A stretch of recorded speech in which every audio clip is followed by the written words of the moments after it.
what I'm talking about. Wait! Okay, now, from the beginning. Hit it, boys.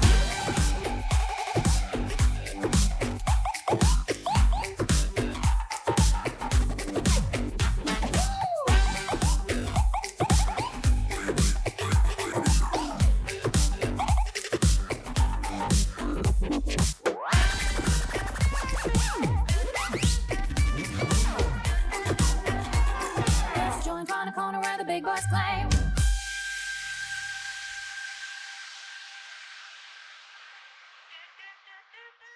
Hello, I'm Michael Cesario from FJM, and we thought we'd take you behind the scenes, backstage, to look at some of the things that it takes in the costume end, in the uniform end, to support our great drum and bugle corps. We aren't having a season in 2020, so we thought instead of revealing something new, we'd go back and give you views you didn't see of some of the fun things that we've done with the corps.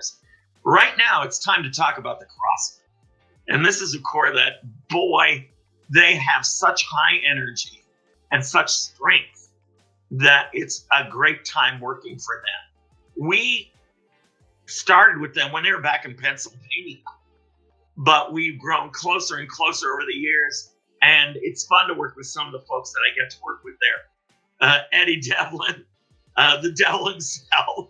He's so bright and so visionary that it's great to see somebody take the chances he does. And Color Guard, of course, with Tyler Edrington and Molly Fabric. She's a designer in her own right, so it's great fun to work with them. Byron Valentine from the FJM staff does a great job of doing a lot of the Color Guard over time. And I've had a great time doing some of the corps and sometimes the guard. Just depends on the year as to what they're trying to do.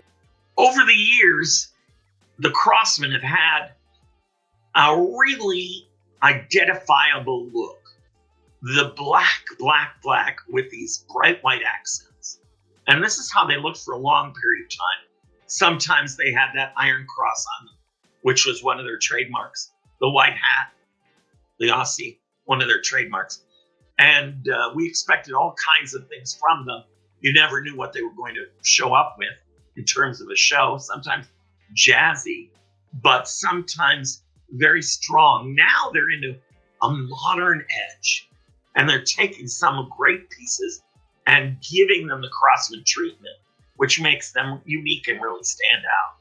And so over time, what we've done with their uniforms is to take that black base and add and subtract things to it. For a while there, 14, 15 through 18, it was the same. It was actually the same uniform, but we would take sleeves off, add sleeves on, much as you do normally in what we call a Gemini, which is part of it is a waistcoat, a vest, sleeveless vest, and it would have different parts, stretch parts usually, that are added or subtracted. So there's an inner shirt, has a collar, it has sleeves, but it might not have sleeves. It might just have the collar, and we might have mitts. And we might also add stuff on top, armor, buckles. Sometimes it's the theme of the show. It has almost a sky looking like clouds in the sky with a striation going through it. Sometimes it's orange and pink and glittery. Each year had a slightly different look. Recently, we've gone even a little further, although you will see that pants are sometimes reused or mitts are sometimes reused, much as you would be able to do if you were designing it. And so this past year, we really jumped into another look, even though you will see some things are reused and reused. But in this case, we went for a strong Nordic warrior look for the Valkyrie show. And both the women and the men had complementary Nordic warrior looks. This was important for the theme of the show, since he was taking Valkyrie and moving it in and out of all the music that was original and other pieces. In other words, we had to do what the music was doing, and that's what we did. It's a great time.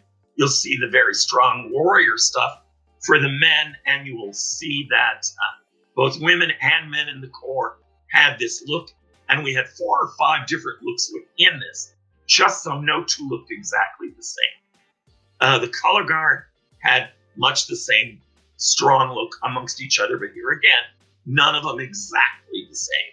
And the drum major had something that was kind of in between all of it with this huge cape. So we had a lot of different looks.